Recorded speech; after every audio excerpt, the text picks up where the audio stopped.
নির্বাচন আইছে, পরীক্ষা করলে দেখবে ফজর না তাহাজ্জুদে পড়ে, শুধু কান্দে। সবাই হজরত কল্লাকে বললাম, হজরত অমুক হুজুর কান্দে। হজরত বলে এটা বহুত দুষ্ট, বিভিন্ন শয়তানি ফেতনা ফাসাদের জড়িত, কিসের ভালো তোমরা বলো?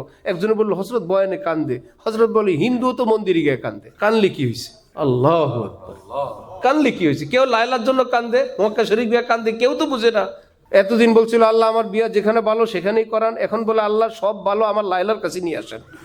আপনি তো সবই পারেন, আমার যদি কোনো জায়গায় ভালো থাকে ওই ভালোটাকে ট্রান্সফার করে আমি যাকে পছন্দ করছি এখানে নিয়ে আসেন। এই জন্য কান্দে। এই চোখের পানি দেখলেই কি আল্লাহ বলা?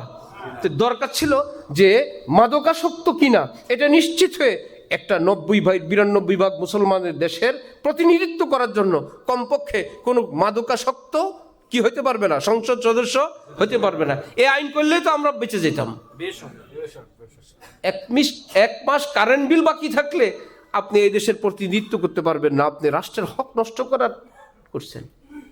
কিন্তু কত ধরনের অসভ্য লোক, এরা সব এখন নামাজি হয়ে গেছে, তাহাজ্জুদ গুজার হয়ে গেছে।